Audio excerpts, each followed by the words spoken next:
تنها چند روز بعد از پیروزی انقلاب اولین مهمان خارجی به دیدار انقلابی‌ها شتافت. در آخرین روزهای بهمن ماه این مهمان خارجی از راه رسید. او سخت مشتاق بود که به ایران بیاد. شوق دیدار توی لحظه فیلم‌های اون دوران در سفری که به ایران داشت توی چهرش موج میزنه. انگار پیروزی انقلاب ایران رو پیروزی خودش میدونست، یا دست کم اون رو به پیروزی خودش در آینده بسیار دلگرم میکرد. این مهمان کسی نبود جز یاسر عرفات، رهبر جنبش آزادی بخش فلسطین. سلام، نازنین هستم. به چنل مگافکت خوش اومدید. در این ویدیو میخوام نگاه کوتاهی به زندگی و سفر به ایران و دشمنی با دولت ایران و بعد مرگ جنجالی یاسر عرفات بندازیم. لطفاً تا آخر ویدیو همراه من باشید. خیلی از قسمت‌های زندگی یاسر عرفات مبهمه و کسی از اون خبر نداره. خیلی‌ها میگن این مرد که به قول فلسطینی‌ها 7 جون داره در بیت المقدس زاده شده. اما بعضی دیگه محل تولد اونو غزه و یا قاهره میدونن. ولی به نظر میرسه که انتخاب قاهره بیشتر به واقعیت نزدیکه تا 2 شهر دیگه. عرفات که به طایفه حسینی تعلق داشت برای اولین بار در قاهره خودنمایی کرد.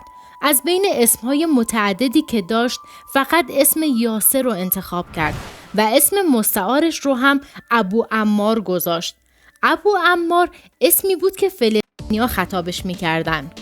لطفاً کسی از من نپرسد چرا بی اجازه آمده ای. اینجا خانه من است. خانه برادرم است. انسان وقتی که به منزل خودش می آید احتیاجی به اجازه ندارد. من هم اجازه نگرفتم و بیخبر آمدم. این بخشی از سخنان یاسر عرفات در سالن فرودگاه در برابر تعدادی از خبرنگاران بود. عرفات 28 بهمن 1357 یعنی 6 روز بعد از پیروزی انقلاب به همراه هیئتی از سازمان آزادی بخش فلسطین و بدون هماهنگی‌های دیپلمات وارد ایران شد و اولین مهمان خارجی لقب گرفت که بعد از پیروزی انقلاب به ایران اومد.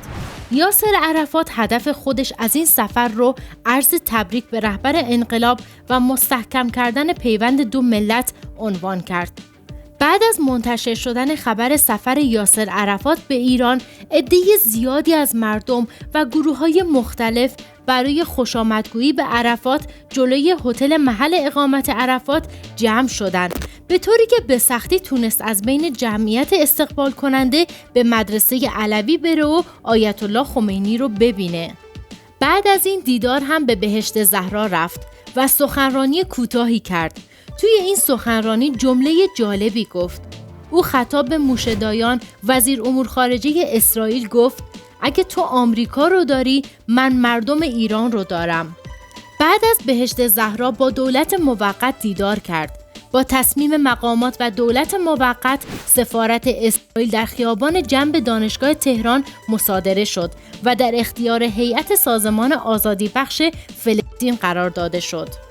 یاسر عرفات 2 روز بعد از ورودش به ایران در 30 بهمن 1357 به همراه سید احمد خمینی، ابراهیم یزدی، ابوالحسن بنی صدر، مهدی بازرگان و جمعی دیگر از مقامات در مراسمی رسمی در سفارت اسرائیل حضور پیدا کردند و کلید سفارت اسرائیل رو از دست ابراهیم یزدی تحویل گرفت. به این شکل یاسر عرفات سفارت فلسطین رو در تهران تأسیس کرد و بنرهایی با عنوان سفارت فلسطین بالای ساختمان سفارت اسرائیل نصب شد.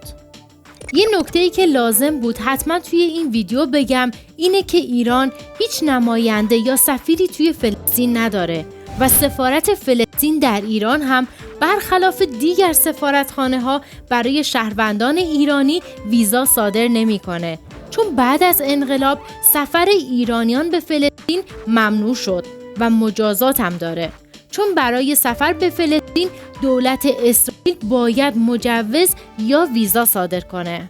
یاسر عرفات بعد از تحویل گرفتن کلید سفارت در جمع خبرنگاران گفت: ایرانیان بسیار مهمان نواز هستند و هیچ چیزی رو از من دریغ نکردند و ایران رو فلسطین فلسطین دوم نامید. در همون لحظه خبرنگاری از یاسر عرفات پرسید برادران فلسطینی در نهضت با برادران ایرانی چقدر همکاری داشتن؟ عرفات گفت درباره این موضوع نمیتونم صحبت کنم. ما توی یه مبارزه از برادران خودمون سوال نمی کنیم و اونا هم از ما سوال نمی کنن که چقدر کمک به هم می کنیم. ولی هرچه به اونا کمک کنیم و کمک کرده باشیم به اندازه‌ای که اونا به ما کمک می کنن نیست. منظورم کمک‌های مادیه که انشالله از امروز برادران ایرانی ما بیشتر در این زمینه به برادران فلسطینی خود کمک خواهند کرد. توی همون لحظه 10 نفر از کسانی که در سالن حضور داشتن شعارهای استکبار ستیزانه سر دادن. یاسر عرفات که تا چند هفته قبل از این مورد عصبانیت حکومت محمد رضا شاه قرار داشت، الان در ایران بر سفره نعمت نشسته و با چنین استقبالی مواجه شده که احتمالاً این لحظه رو در شیرین ترین رویاهاش هم تصور نکرده بود. همزمان با حضور عرفات در تهران به دستور دولت موقت اسم بعضی میدانها، خیابانها و اماکن فرهنگی در شهرهای بزرگ به فلسطین تغییر نام پیدا کرد.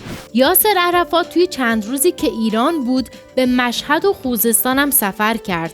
البته به همه جاهایی که رفته بود با استقبال پرشور و بی‌نظیری روبرو شد. این دیدارها هرگز تصادفی نبود. هم از قبلتر روابط نزدیکی بین انقلابی‌ها با جنبش فلسطینی وجود داشت و هم از اون مهمتر شعار آزادی فلسطین و مبارزه با اسرائیل از همون اول از ایده‌های اصلی انقلاب بود. اما از لحاظ نمادین اگر بخوایم بهش نگاه کنیم، سفر یاسر عرفات به ایران درست چند روز بعد از پیروزی انقلاب بسیار معنادار بوده و هست. شخص عرفات و سازمان تحت امرش هم با ایران روابط خوبی داشت هم با صدام تا اینکه جنگ بین ایران و عراق شروع شد. عرفات این جنگو به ضرر فلسطین میدونست، چون نیرویی که باید علیه اسرائیل متحد میشد و در نظر او در درگیری داخل جبهه ضد اسرائیل صرف میشد، الان روبروی هم در حال جنگ بودن. برای همین او حتی پیشنهاد کرد بین ایران و عراق میانجیگری کنه. در دوران جنگ ایران و عراق روابط ایران و سوریه افزایش پیدا کرد و از اونجا که سوریه هم با تشکیلات عرفات روابط چندان خوبی نداشت، به همین خاطر روابط مقامات ایران و عرفات هم خراب شد. عرفات به صدام حسین گرایش پیدا کرد و حتی گزارش شد که در برخی جبهه‌ها نفرات نزدیک به یاسر عرفات در کنار نیروهای مجاهدین خلق و در حمایت از ارتش عراق حضور دارند و با رزمندگان ایرانی در جنگ هستند. اقدام دیگه عرفات که برخلاف آرمان‌های سیاسی انقلاب ایران بود، تلاش‌های یاسر عرفات برای دستیابی به صلح با اسرائیل بود که به پیمان صلح اسلو منجر شد. مجموع این اقدامات باعث خشم دولت ایران و قطع روابط ایران با تشکیلات خودگردان فلسطین و یاسر عرفات شد و این گونه بود که یاسر عرفات، اولین دوست خارجی انقلاب اسلامی ایران، خیلی زود تبدیل به دشمن شد. اما ایران فلسطین رو رها نکرد. دوستان، بریم سراغ قسمت جنجالی زندگی عرفات، یعنی مرگ مشکوکش. یاسر عرفات پاییز سال 2004 میلادی توی رام الله دچار بیماری میشه و بعد وخیم شدن حالش به بیمارستانی توی جنوب پاریس منتقل میشه. مدتی بعد از بستری شدن 11 نوامبر 2004 فوت میکنه، ولی علت قطعی مرگش هنوز مشخص نشده. با توجه به بعضی شایعات، رهبر سابق فلسطین مسموم شده.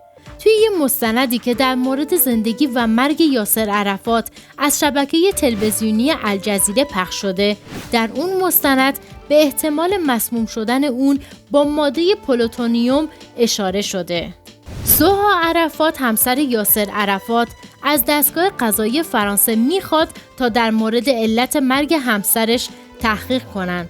بر اساس گزارش‌های مؤسسه پژوهش‌های فیزیک هسته‌ای دانشگاه لوزان سوئیس، با آزمایش وسایل و لباس‌های بجا مونده از یاسر عرفات به مقدار قابل توجهی ماده رادیواکتیو پلوتونیوم 210 دست پیدا کردن که میتونه دلیل مسمومیت و مرگ عرفات باشه. یه سری از رهبران فلسطینی اسرائیل رو متهم کردن که از مدت‌ها قبل قصد ترور یاسر عرفات رو داشتن و در آخر هم مسمومش کردن، ولی اسرائیل زیر بار این اتهام نرفت. به گزارش همون تلویزیون الجزیره، دانشمندای سوئیسی تاکید داشتن که وجود مواد رادیواکتیو در آزمایش‌هایی که انجام شده غیر معموله و برای تشخیص قطعی باید جسد کالبد شکافی بشه و به همین خاطر همسرش تقاضای نبش قبر یاسر عرفاتو که در رام الله دفن شده میکنه. سوها عرفات به الجزیره هم گفته مرگ همسرش طبیعی نبوده و اون قربانی یه جنایت شده. با رأی دادگاه فرانسه و موافقت رهبران تشکیلات خودگردان فلسطین با نبش قبر یاسر عرفات، راه برای تحقیق در مورد مرگ مشکوکش هموار شد.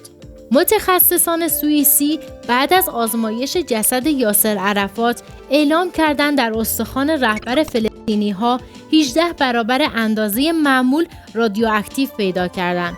متخصصان روسیه قبلا وجود رادیواکتیو در جسد عرفات رو انکار کرده بودند.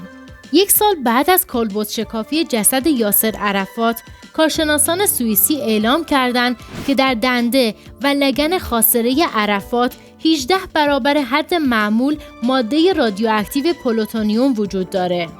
اونا حتی تاکید داشتن که حتی در اون قسمت از خاک اطراف جسد که مایعات جسد عرفات رو به خودش جذب کرده، همین مقدار ماده رادیواکتیو وجود داشته.